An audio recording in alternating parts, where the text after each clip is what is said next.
Good morning. This is Glenn Mays at University of Kentucky, and this is a class on Introduction to Decision Analysis Methods for our CPH950 group. Thanks for joining me online today.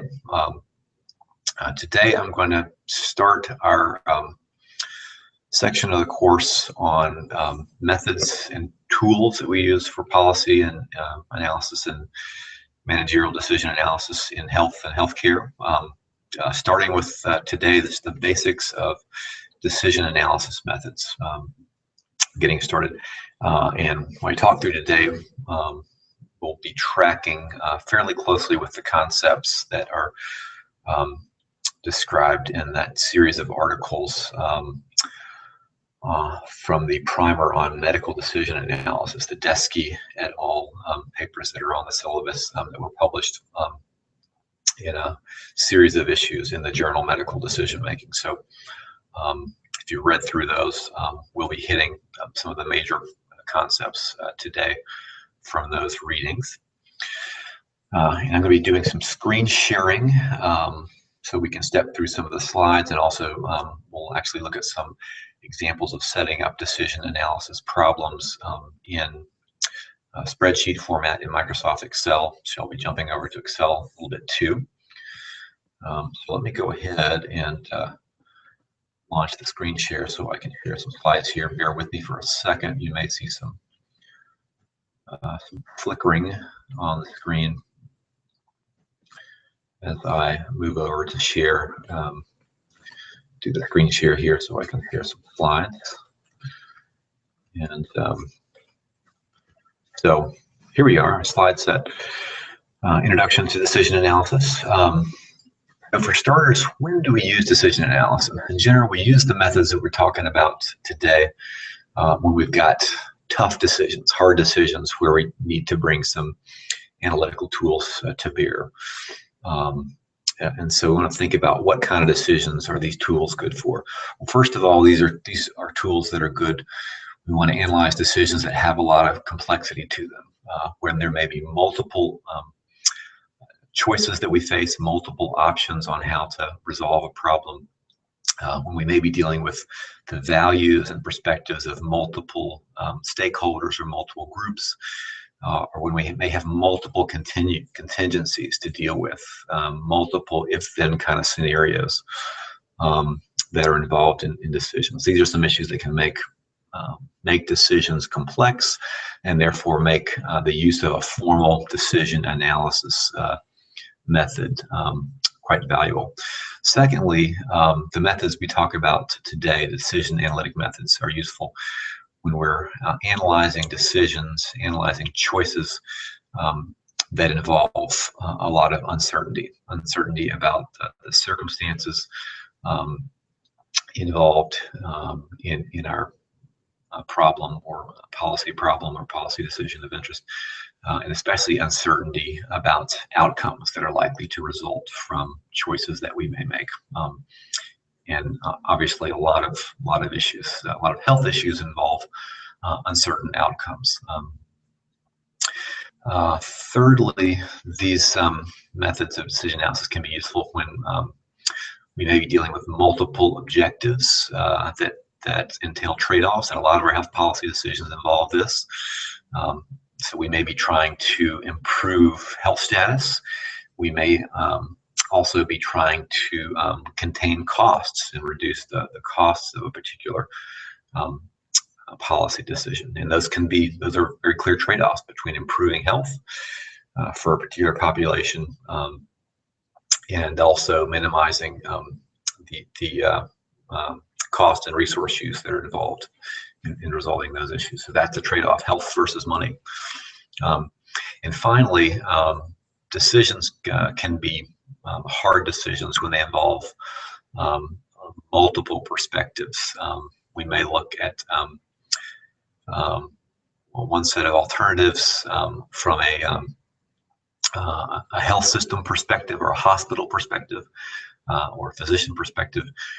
We may look at alternative. We may look at policy options from a societal perspective, from a patient perspective.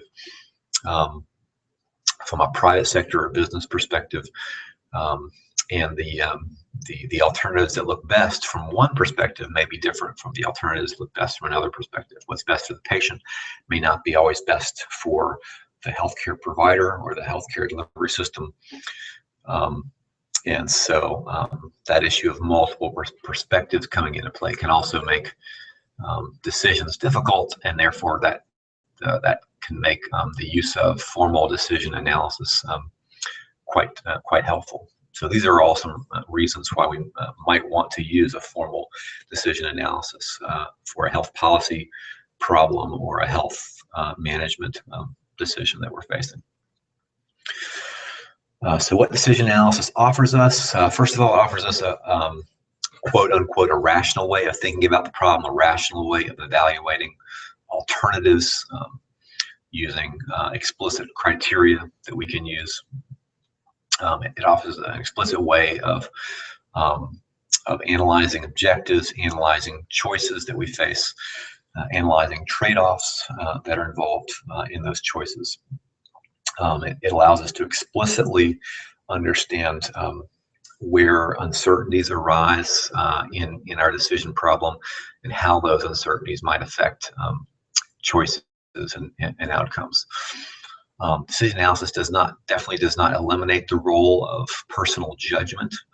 That's why partially why I have quotes around the word rational here. There definitely in any decision analysis there is a need to make judgment calls about how we define the problem and how we analyze alternatives. So it doesn't eliminate the role of judgment, but it does force us to be very explicit about assumptions that we're making and how judgments and values and perspectives might affect those assumptions. So again, these methods are going to be especially valuable when we've got complex decisions that involve uncertainty, when the consequences of those decisions are important, when we're dealing potentially with important health issues or important economic issues, costly choices and alternatives. These methods are best used when we can identify a range of alternatives that are fairly discrete. We can identify some clearly delineated alternatives, policy options, or management decision options, and so we can analyze each of those alternatives and compare those alternatives to each other. And it's also, this last bullet, it's going to be especially useful. Decision analysis will be especially useful when we can think about the outcomes associated with decision options. When we can think about, we can actually find feasible ways of measuring those outcomes and also measuring probabilities that have to do with the uncertainties involved in those outcomes. So ultimately, to use decision analytic methods, we've got to find ways of measuring the outcomes and measuring probabilities associated with key uncertainties around those outcomes. And we'll take a look at what that actually means in practice and how we set up these decision analyses. This slide gives us an overview of the decision analysis process. This is a high-level view of how we set up a decision analysis in policy or in management. We start there at on the upper left-hand side of this slide. We have to identify the objectives of our decision and specify any of the circumstances around that decision problem, what the objectives, what we're trying to accomplish in making this decision, identify who the decision makers are, and specify any of the key assumptions and values around that decision. Next, in the middle top of this slide, this highlights the fact that we next need to identify the alternatives that are involved in the decision problem.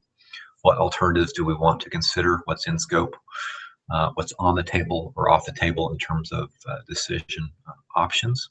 These could be policy options or other kind of options that may be under consideration from a management perspective. third step there on the upper right-hand side, we then have to decompose the decision into a basic model that has to do with setting up a structure for that model. And this basically involves identifying and specifying the outcomes of interest, specifying all the elements of uncertainty that get us from each of the alternatives that we specified in the decision problem, and how they map out to outcomes. And this model structure also specifies where preferences or values come into play, where key elements of judgment are involved in terms of the decision problem. And we'll take a look at some examples of how we do this decomposing and modeling of the decision in terms of the structure. But fundamentally, back to the readings for this week, this involves in terms of the decision model, it involves identifying choice nodes and chance nodes, using the language from the readings, assigning outcomes to the decision problem, and then assigning probabilities to any of the areas of uncertainty. Next, we move down to the bottom row. Once we've set up the decision model, we then go through a process of assessing the expected value of each of the alternatives that are part of our decision process. And this involves typically explicit calculations of the value of each of the alternatives. That depends, how we calculate that value depends on what outcomes we've specified in the model. And also it depends on, again, where uncertainty comes into the model in terms of chance nodes, as we'll look at here, and in terms of probabilities. So we use the model to calculate an expected value for each of the alternatives, and then we can compare across the alternatives to see which alternative gives us the highest level of expected value based on the outcomes that we're measuring. We then on the lower left-hand side of this slide, move into a mode of doing sensitivity analysis with our decision problem. And this involves looking at elements of our decision model, looking at elements where there is uncertainty involved in the model, or where there are other elements of judgments being made, and testing the sensitivity of our expected value calculations to alternative possibilities, alternative values that we might assign to the model based on elements of uncertainty in the models, or based on other judgment calls that are being made in the model. So it's basically a way of looking at a variety of different scenarios using the model, testing how sensitive our model calculations are to alternative assumptions being made about areas of uncertainty or other elements that involve judgments. And then this circles back into an iterative process. From that, based on the results of sensitivity analysis, we'll look at the model and make a judgment call about how well the model is doing in terms of analyzing all the relevant aspects of our decision problem. And often we'll go back then and start to adjust and refine the model. We may go back in and refine the different alternatives that we're analyzing. We may go back around and refine our model specification, how we decompose the model into structure, elements of uncertainty, decision nodes, and choice nodes, how we've specified preferences in the model. Go back in and refine the model, reanalyze, recalculate expected values, redo another wave of sensitivity analysis. And usually it takes a number of different iterations of this process before we get to a decision analysis model that we feel comfortable with, that we feel is really characterizing the decision realistically and giving us realistic calculations of the expected value of the different alternatives that we're analyzing. At that stage, once we've reached a model that we feel is a good representation of the decision problem and the reality reality decision problem, then we decide that this model is ready to be used for analysis and for making a decision. So that's the big picture, high level overview of the decision analysis process that we'll talk about today. And I'm going to show you a number of different examples today, starting very simply and moving on to some more complex examples of decision analysis problems. In the first step that we use in defining decision objectives, this slide shows some of the concepts that we typically think about in defining objectives for a decision problem. There's often a distinction made between fundamental objectives versus instrumental objectives, and this again ultimately has to do with the nature of the problem that we're trying to solve with the decision analysis of interest. Fundamental objectives are typically the long run, ultimate goals that we're trying to accomplish by making the decision. And instrumental objectives are typically more shorter time, intermediate goals that we're trying to meet as a step along the way to realizing the long-term ultimate objectives of the decision.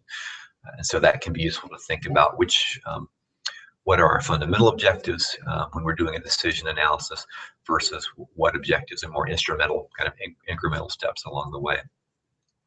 In some cases, there may be competing objectives that are involved in a decision problem, and often competing objectives may involve a health-related objective, improving health status, solving a health problem, versus the objective having to do with cost and resource use, wanting to minimize costs. Those are two competing objectives, typically in many policy decision analysis. Having a health-related objective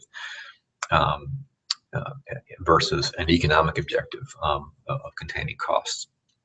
And so often there are competing objectives like that inherent in decision problems. It's important to recognize when we're at the stage of specifying objectives for a decision analysis, this is a place where key place where judgment calls are being made by us, by the analyst. So there's a clear role of values and judgment that we're using just in specifying the objectives for the decision problem. And again, finally, the final bullet here recognizes that often, especially with health policy decision analysis, one of the objectives that we're looking at has to do with cost or efficiency, some type of economic outcome. And that's often a special objective that's involved with most types of health policy decisions. And that's because, again, the resources that we use to solve one particular policy problem means if those resources are not available to use in solving other types of problems. So when it comes to money in health policy, it ultimately is often a zero-sum game.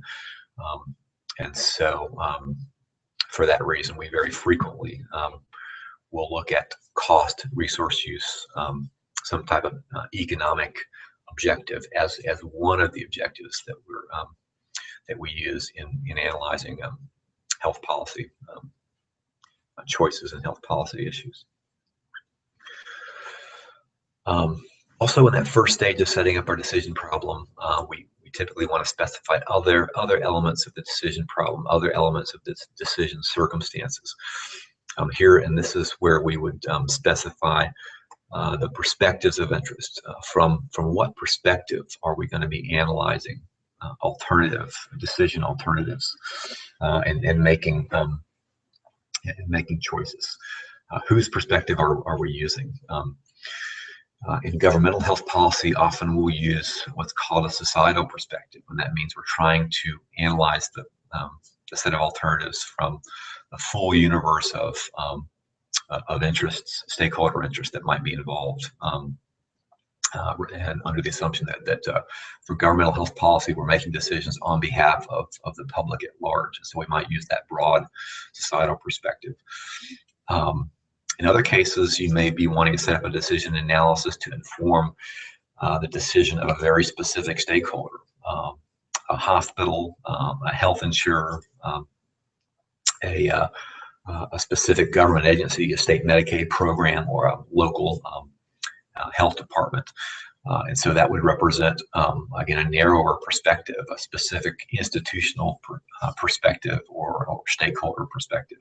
We may want to analyze policy options from the patient's perspective, for example, to look at what's best for an individual patient or healthcare consumer. We may be analyzing a a policy decision that an employer may be facing about how to address health issues for its employee population. And so that perspective would be the employer perspective. But that's something, again, in setting up the decision analysis, we want to identify right up front from what perspective are we going to analyze decision alternatives and choices. We also, other elements of the decision circumstance we want to specify have to do with the target population of interest, who's primarily going to be affected by our decision, and identify if there are any relevant subgroups within that larger population that we're particularly concerned about, specifying those subgroups. We need to specify the time frame over which we're going to analyze the decision and over which we're going to compare alternatives. This is also called the analytic horizon. Over what time horizon are we going to analyze alternatives and compare alternatives? And then finally, as part of the decision circumstance, we want to specify the outcomes that are of interest. What outcomes are we going to measure and analyze and use to compare across alternatives? These outcomes ideally should derive directly from the objectives that we specified earlier, the objectives around the decision problem. What are we trying to accomplish? That's what the objectives tell us. And if we've been clear about what the objectives of our decision are, then typically it's pretty easy to then define the relevant outcomes that relate to that objectives. If we're trying to improve health status through a decision, then we can define specific health outcome measures, typically that relate to that decision. Or if there are other objectives relating to expanding access to care, for example, then we might define outcome measures specifically around measures of access. But that's another key element of the decision circumstance that we have to identify early on in setting up the problem, is identifying what the relevant outcomes are that we're going to track and analyze in analyzing the alternatives. So step two, that brings us to step two of the decision process. This involves actually identifying and specifying the alternatives that are a part of our decision. In this step, we're identifying what the relevant choice set is. What are we choosing? What alternatives are we choosing among? And in general, we want to ideally include all the plausible responses to the decision that are likely to be under active consideration by the decision maker. If we're doing a policy analysis for a governmental agency or a body like a legislative body like Congress, typically these alternatives are going to be obviously heavily shaped by the decision makers within that agency or within that legislative body. What policy options are under active consideration? We want to make sure we include all of those relevant alternatives. And typically, when we're specifying these alternatives, we always include some type of a status quo alternative, because that's usually a possibility. We could decide just to maintain the status quo, keep doing what we're currently doing. So with many types of decision analysis, one of the alternatives is this no action kind of status quo option. But at stage two of setting up our decision problem, this is what we're doing, specifying all those relevant alternatives that we're going to be choosing among and evaluating. Step three involves actually setting up the decision model, identifying the structure of the model. And here we have to identify the sequence of decisions that are involved in the decision problem. In the simplest case, the simplest types of decision analysis that we're setting up, there may only involve one decision-making period. So one decision node where we are choosing among alternatives. In many simple decision analyses will just involve one decision node, one episode where we make some choices. The rest of the model structure involves tracing the consequences of making one or another of those choices.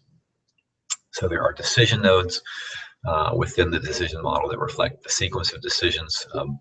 It may be just one decision or maybe multiple iterative decisions that play out over time. But the model also, as the second bullet indicates, the model maps out the sequence of chance events, or what are called chance nodes, involved in the decision problem as well. Chance nodes are how we bring in areas of uncertainty into the model, and we'll look at how that plays out. The third element of our decision model structure has to do with the outcomes or the endpoints of interest. These are called terminal nodes in the nomenclature of decision analysis. So these are the three basic building blocks of a decision analytic model: decision nodes, chance nodes, and then terminal nodes or outcome nodes. We'll look here in a minute at examples of how to set these into place. So this is a key element of step number 3 in the decision analysis cycle, setting up a decision model, structure for our decision model with these 3 key ingredients: decision nodes, chance nodes, and terminal nodes.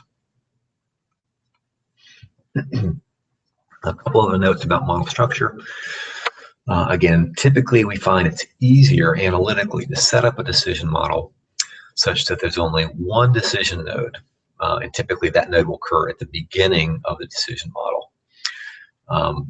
And then everything else flows from that one decision process, rather than having multiple decision nodes that occur iteratively throughout the model.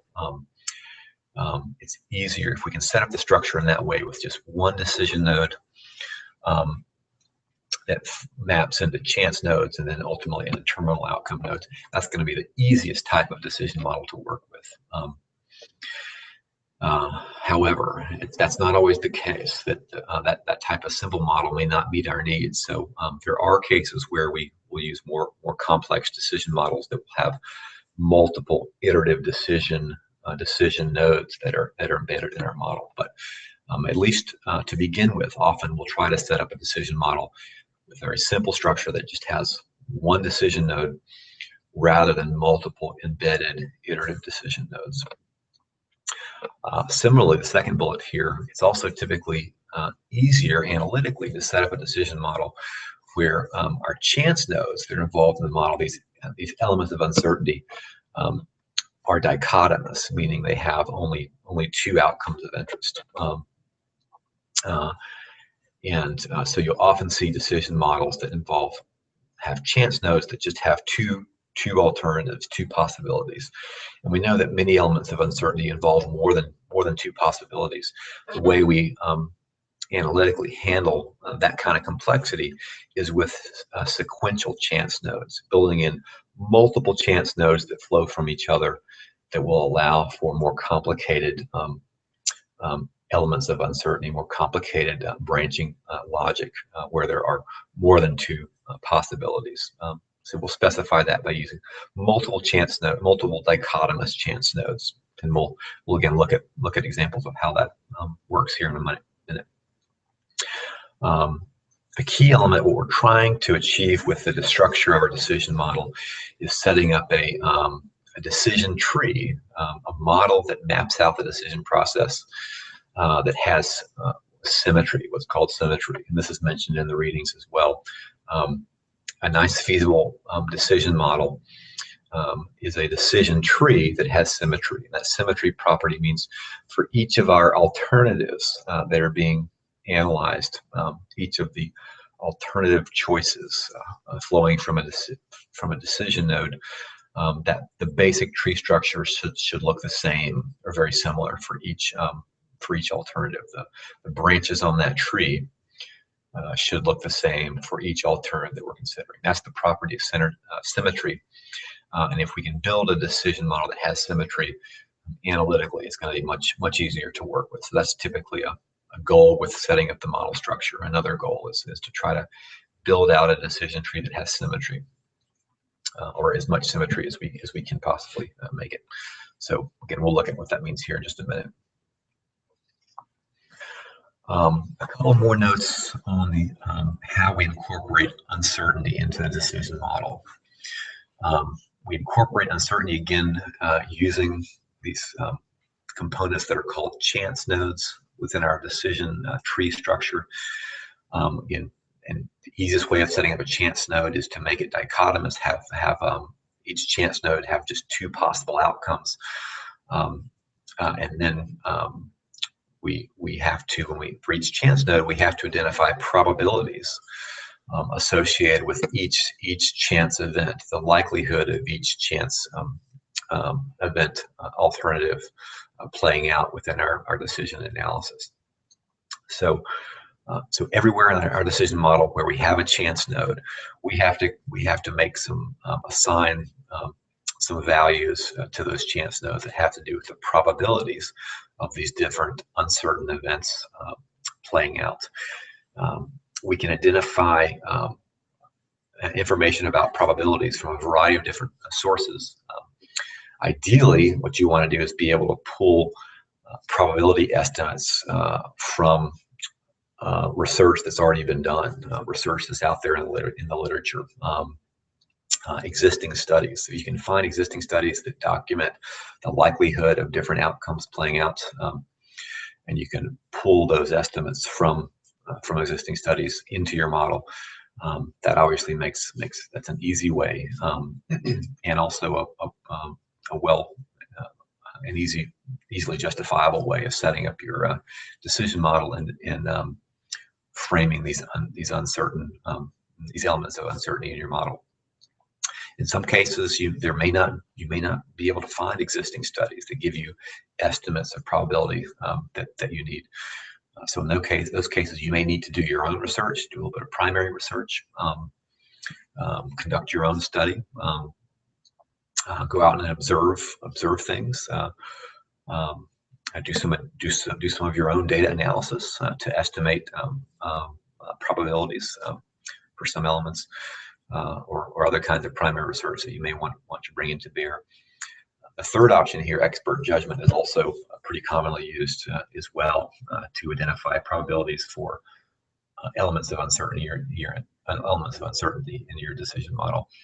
And this involves convening a group of people who are knowledgeable about the element of uncertainty that you're dealing with, and have them give you their best judgment about what the probabilities are likely to be surrounding that chance node. So convening expert panels or other kind of group process techniques that we use to elicit the judgments of experts about, again, key elements of uncertainty in our model. Again, we'll look at examples of how that plays out here in just a minute. Typically, especially with these elements of uncertainty in our model, these chance nodes, we're assigning probability. Again, we know there's uncertainties around those probabilities. That's why we're building it into our model as a chance node.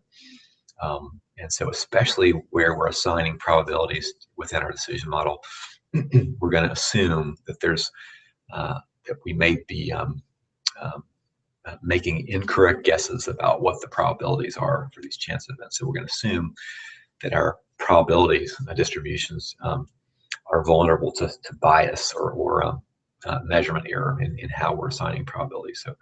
So especially with chance nodes, we go through a formal process of assessing possible sources of bias and assessing how that bias might affect our decision model. And a big way of how we do that is with decision analysis is, again, using the step of sensitivity analysis, which we'll we'll talk about here in a minute. This last point about linked probabilities, I want to touch on here, and that is typically with a decision tree, if we set it up correctly, and especially if we set up our decision tree model in a way that has symmetry, that the branching structure is the same or similar for each of the alternatives that we're comparing, that means we're going to have chance nodes that are going to occur, the same type of chance nodes are going to occur under each of our alternatives that we're comparing. And if that's the case, we often want to link the probabilities that we're assigning to those chance nodes within different elements of our model. If we're assuming the probability for a chance node under one alternative that we're analyzing, we probably also want to make those same assumptions about probability distribution where that chance nodes occur under other alternatives in the model. So we often want to link together probabilities from chance nodes that are describing the same underlying probability distribution. So that's mentioned in the reading, and again, we'll look at an example of how to do that, how to link probabilities across our decision tree where that's appropriate, where we have symmetry in the model that we want to maintain.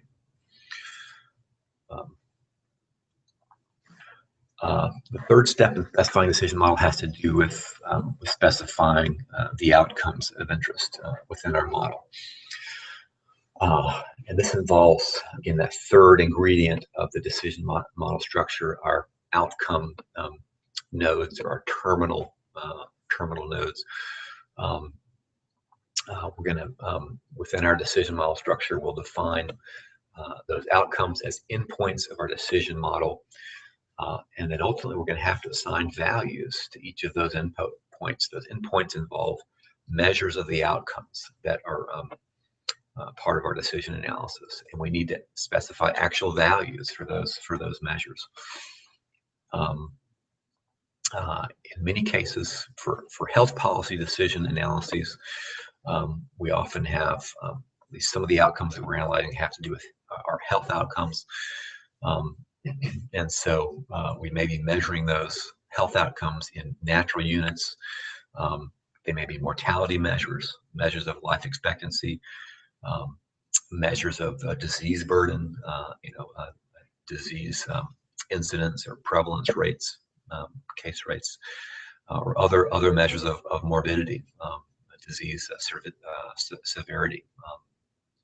Typically, the types of health-related outcome measures we use in policy analysis fall into one of those broad categories: mortality types of measures, or morbidity measures, which could be incidence or prevalence or disease severity types of measures. In some cases, we also, especially when we're using decision analysis for economic evaluation, we may have specific measures of preferences, or what we call in economic evaluation terms, measures of utility that involve how the stakeholders involved in our decision analysis, how they value the different outcomes that are part of our decision analysis. In an economic evaluation, we have some methods that we use to try to specifically measure preferences or utilities associated with different outcome possibilities of interest.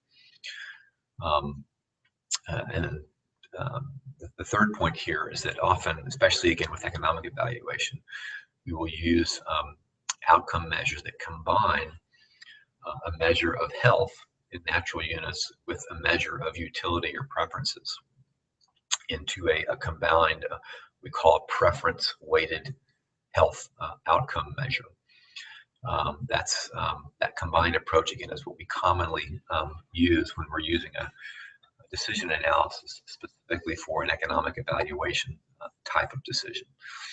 And in health-related decision analysis problems, the most common combined measure that you'll see used, certainly in the U.S., is this measure of quality-adjusted life years, or QALYs.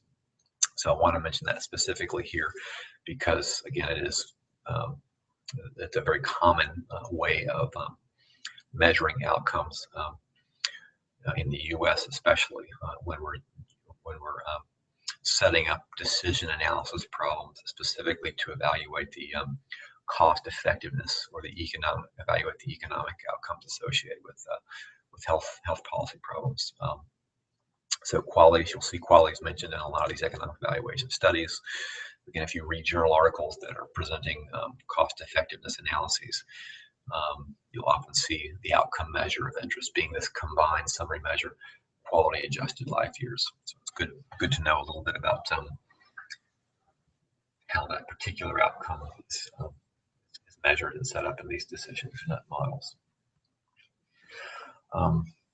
This next slide is just a quick example of that combined measure, quality adjusted life year measure that we use so commonly, again, in decision analysis models that involve economic evaluation in health policy.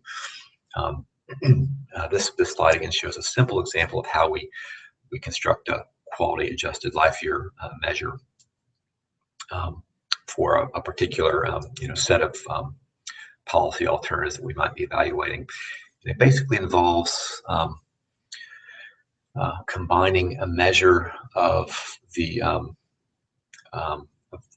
life expectancy, the length of life, sometimes based on typically some type of mortality measure, combining that with a measure of the quality of life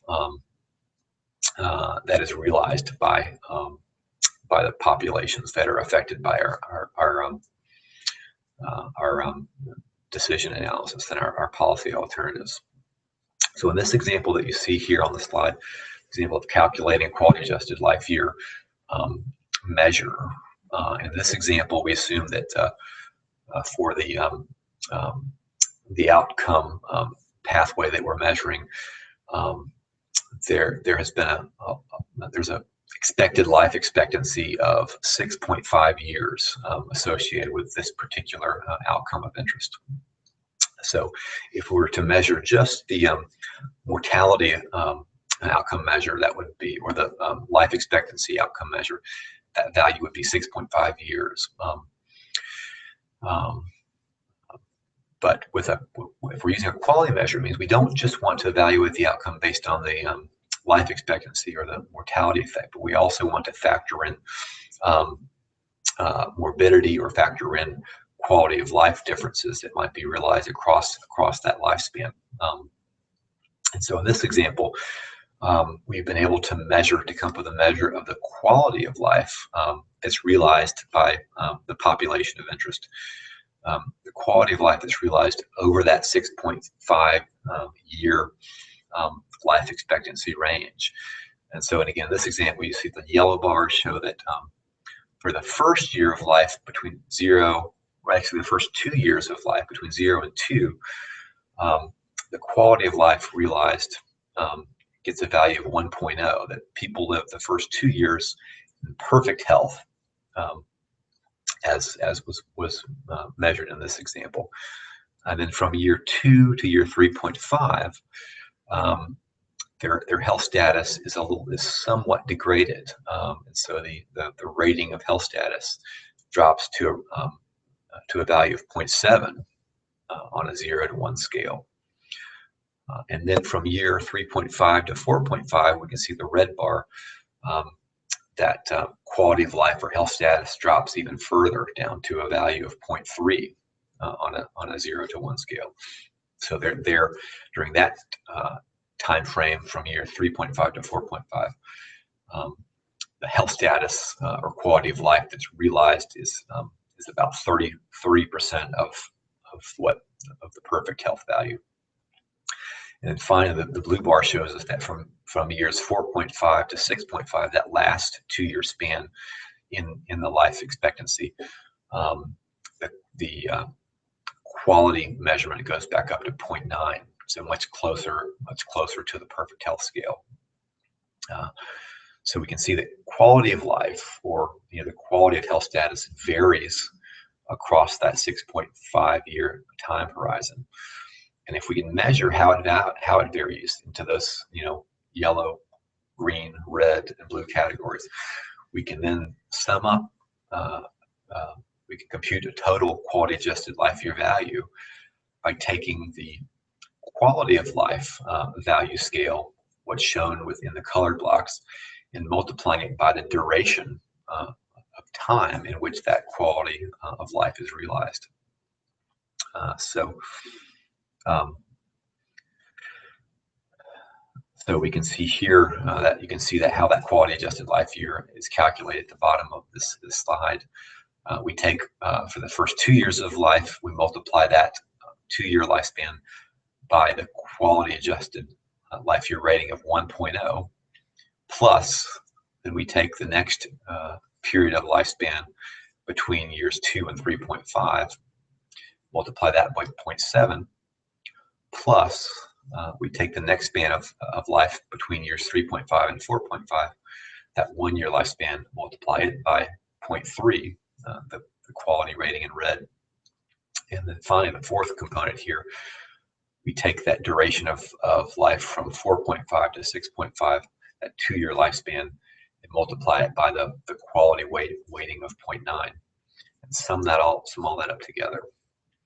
So for this example, the total quality adjusted life years being measured would come to a total of 5.15. So even though the total lifespan, the total number of life years realized, the life expectancy was 6.5, when we adjust for the quality of life, or we adjust for the health status differences across that period of time, the quality adjusted life year measure is not 6.5, but it gets adjusted downward to 5.15, because we're accounting for the fact that in this example, the population being measured didn't have perfect health throughout that 6.5-year lifespan. They actually had diminished health during certain periods of time. And this quality adjusted life year measurement accounts for that, weights the duration of life by a value indicating the current the health status level. And so this is how we calculate quality adjusted life years, really, for virtually any type of application in decision analysis. Where do we get data on these quality adjusted life years? Well, again, there may be existing studies that measured quality adjusted life years, and we can pull these estimates from existing studies. We may need to do our own research. Many of our national health surveys, for example, include questions that have people rate their current health status on a 0 to 1 scale. The National Health Interview Survey has ratings of health self-reported health status. National Health and Nutrition Examination Survey, the MEPS, even BRFIS, Behavioral Risk Factor Surveillance System, has questions on it that include measures of self-reported health status. You can use those questions off of these national surveys as your quality weights, as your measure of these different colored areas, by looking at, you could use BRFIS, for example, and look at specific populations of interest, like people with diabetes or people with cancer, and look at how they rate their health status on these national surveys, and use that as your estimate of the quality of life that you could then apply to combine those measures of self-reported health status, quality of life, with a measure of life expectancy, perhaps from another study, an epidemiologic study. Combine those measures together to come up with a quality adjusted life year measure. So that would be an example of how you might construct quality adjusted life year measures for decision analyses. Okay. Step 4 in the decision analysis process involves assessing the expected value of the different decision alternatives that are specified in your decision analysis. And there's two key calculations that we use for assessing expected value in decision analysis models. The first formula here that's shown is just the generic way of calculating expected value. And the expected value for any calculation that we may use just involves taking the probability of an outcome and multiplying it by the value of that outcome, and then summing that up for each of the for all the possible outcomes that are involved. So that expected value calculation just involves taking a probability, multiplying it by a value, summing that up across all possible values. And we do that. We carry out that expected value calculation at all of the different nodes involved in a decision analysis, all of the chance nodes, and then ultimately all of the decision nodes within a decision analysis. And again, we'll look at examples of how we do that here in just a minute. The second formula is another calculation that's used, especially when we are when our decision analysis involves values, outcomes that are realized over time, that play out over time. In those cases, we need a way of calculating the current value of outcomes that are realized over time and outcomes that are realized far into the future.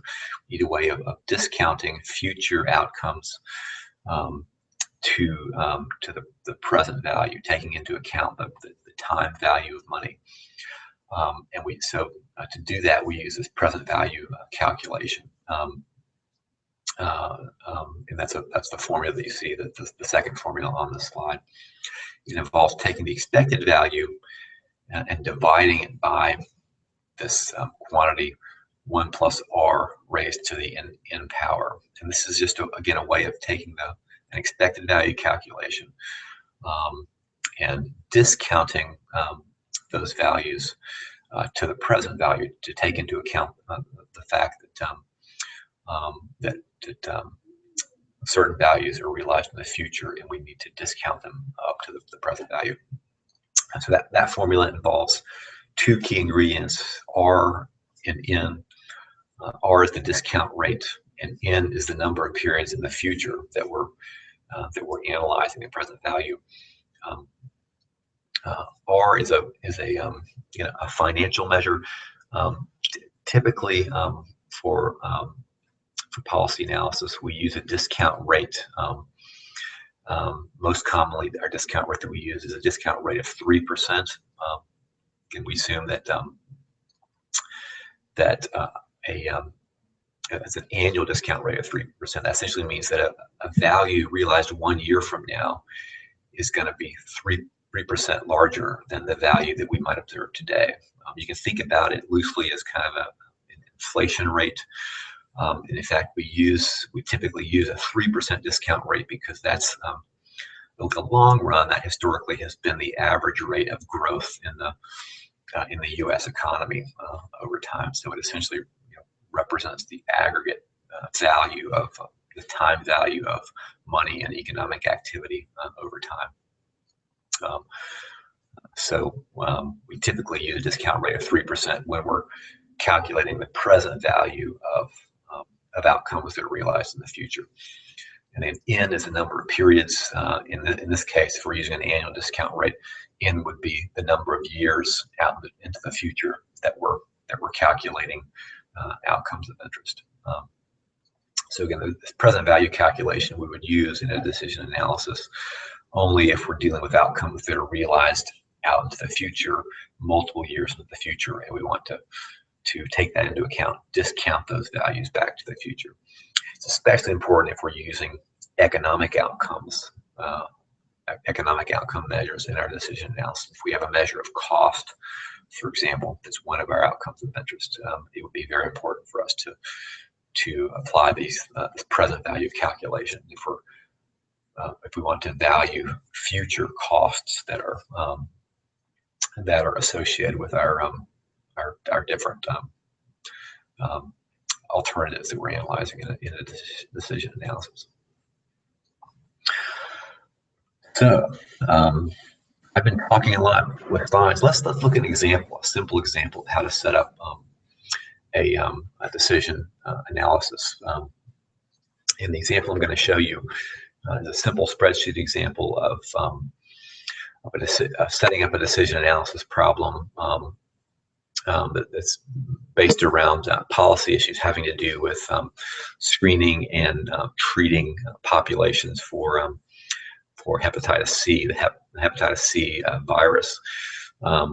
This is an issue that has become pretty live again in policy circles, in part just in the last year or two, in part because of some new drugs that have come onto the market that are very effective at treating the hepatitis C virus, but they're also very expensive. And so there are these issues are being debated right now in state and national levels in terms of should we be implementing policies that universally screen for hepatitis C infection and that treat that infection. There are real health benefits, but there are now real costs because of how expensive these new drugs are. But let's I'm going to switch over here to Excel now. So let me first see how we're doing with, bear with me here.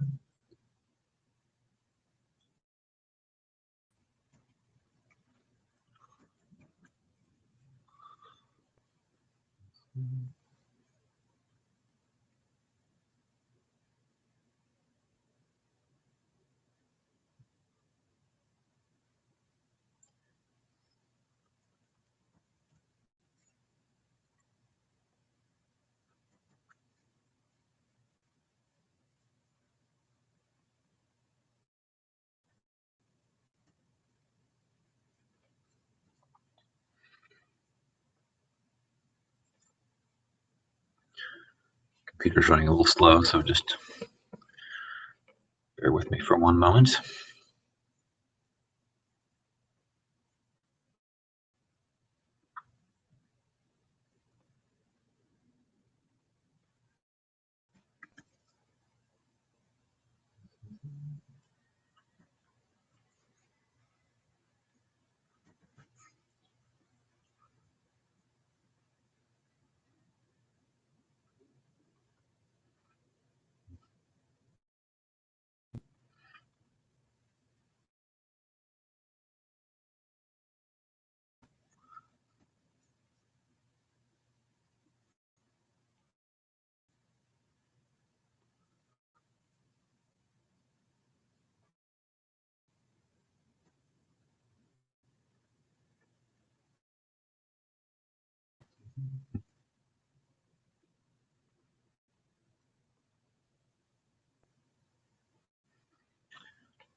Here we go.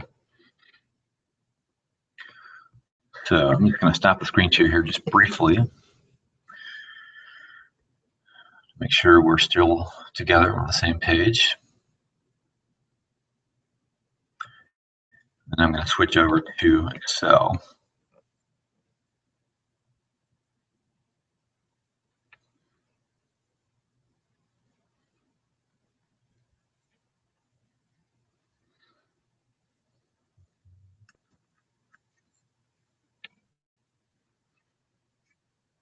And I apologize for the delay. Just give me 1 second. I'm navigating my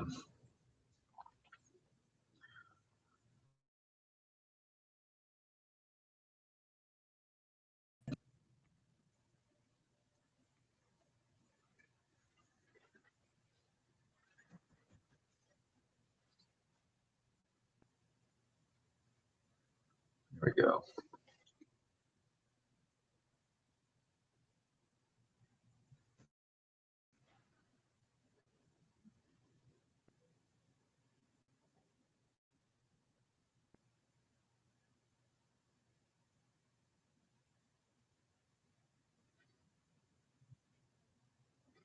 My machine is just running slow.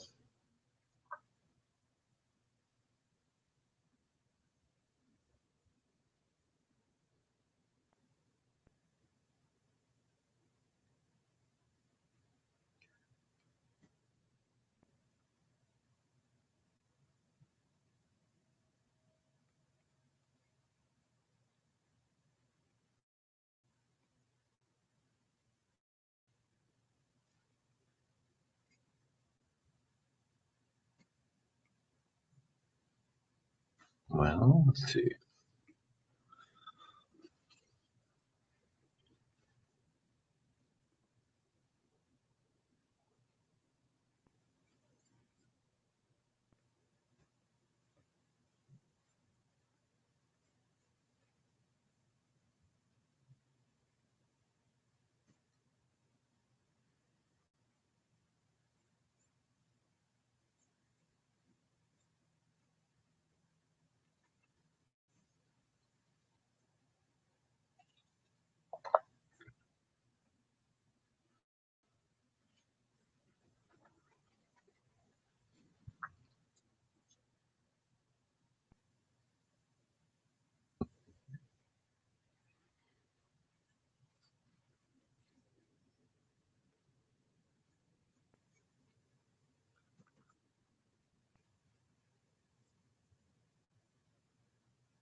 Okay.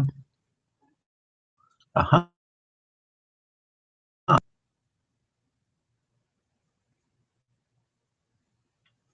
So it looks like, let's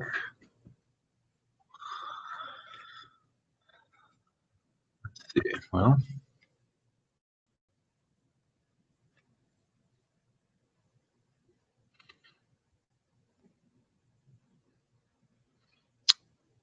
the problem is I have just a very slow running computer at the moment. Um, okay, it looks like I've been able to toggle over to Excel now. I've launched Excel. I've actually pulled up this example of a very simple decision tree.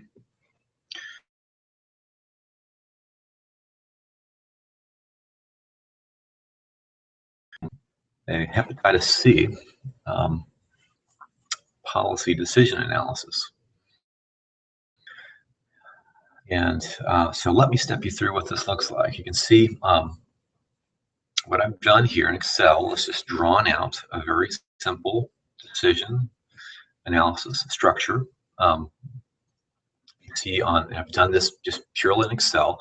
There's, as the readings mentioned, there's a variety of software packages that are out there that have been created to analysis.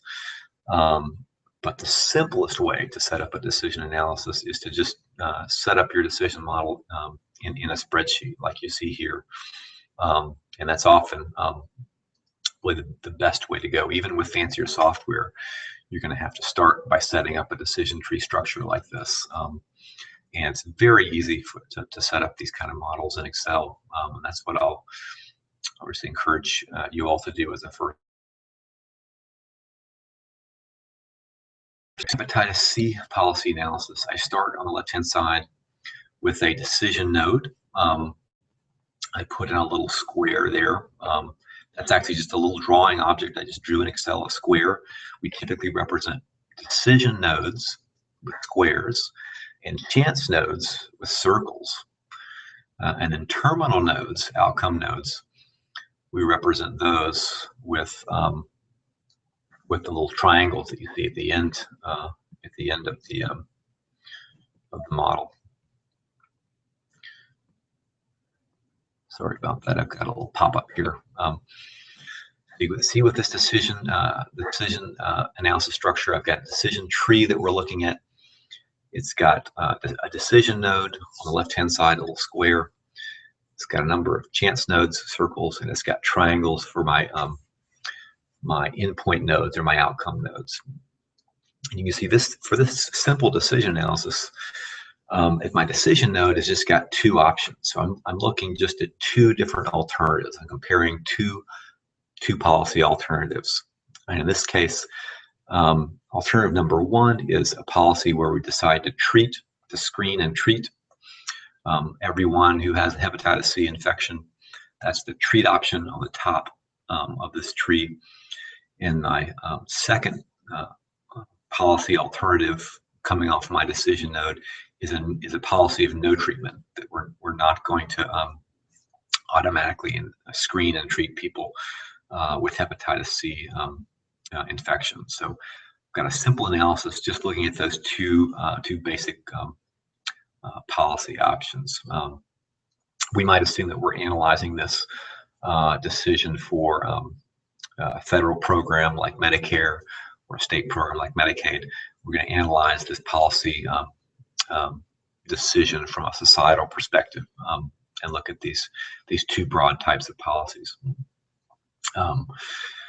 So then, to further specify the structure of this decision, I've defined my my two alternatives: a treatment policy and a no treatment policy. I need to define outcomes of interest. For this analysis, I've assumed that I've been able to measure a composite measure of quality-adjusted life years for my population. So you can see on the right-hand side, those triangles, the terminal nodes have got measures of quality-adjusted life years for each terminal node. We can talk about where these numbers come from. Ideally, again, these measures of quality-adjusted life years would come either from existing studies that have been published having to do with tracking the outcomes of patients with hepatitis C who've undergone treatment or not undergone treatment, or I could look at other ways of estimating quality-adjusted life years. What's in the middle of this decision tree, you can see are my chance nodes, and these are where you see circles in this decision tree. All these chance nodes have been specified as dichotomous chance nodes. So for each chance node, there's only two options, two possible scenarios that are coming off of the chance nodes. Each of these chance nodes represents, again, an area of uncertainty in my model that I grapple with. And these are all areas of uncertainty that my model deals with in connecting each of the policy options ultimately out to the outcomes of interest. So either my treatment or no treatment policy options, I want to map those policy options ultimately to outcomes, in this case, quality-adjusted life years. But to do that, I've got to incorporate key elements of uncertainty that reflect key ways in which the policy is going to have effects on the populations of interest. You can see in this example the chance nodes that I've specified, and we read decision trees typically from the left-hand side to the right-hand side, starting with the decision node, working through the chance nodes, ultimately working out to outcomes. And you can see, let's look at the first of the treatment policy option, the upper part of this decision tree. If I first analyze the option of, let's assume we implement a policy of universal screening and treatment for populations with hepatitis C. The first chance nodes has to do with, under that policy option, what's the likelihood of someone with hepatitis C actually progressing to liver disease? That's one of the important health consequences of having a hepatitis C infection. Some people with this infection, with this virus, will develop liver disease, and that then causes further health complications. On the other hand, some people live perfectly fine lives with this hepatitis C infection and never progress to disease, never suffer any adverse consequences. So that first chance node under the treatment has to do with the likelihood with this hepatitis C virus actually progressing to liver disease. They can either develop liver or they cannot develop liver disease. I follow my decision model structure further down. If we take the population that does develop liver disease, I then structure another chance node off of that flow that has to do with the severity of that liver disease. If they do develop liver disease, they can typically either have a very serious consequence of that disease, developing actual cirrhosis of the liver, or they can have a less severe version of the disease, just what's classified here as moderate hepatitis. So that's the next chance node that I structure into this model. It's also possible, we know that liver disease and hepatitis C infection can also place populations at elevated risk of developing cancer of the liver. And so that's the next set of chance nodes that you see further to the right on the structure have to do with the likelihood of developing liver cancer or not.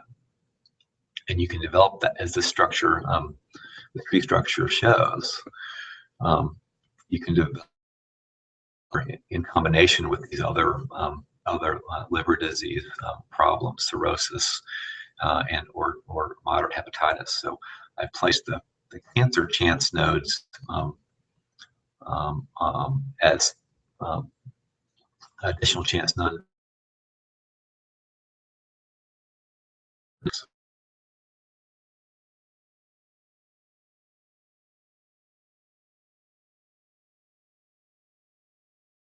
Triangle nodes there. So in this fairly simple decision analysis, again, the chance nodes I've structured into the decision problem have to do with the likelihood of developing liver disease, and then subsequent to that, the severity of the liver disease in terms of cirrhosis versus hepatitis, and then in combination with that, the likelihood of developing liver cancer, structured in those chance nodes.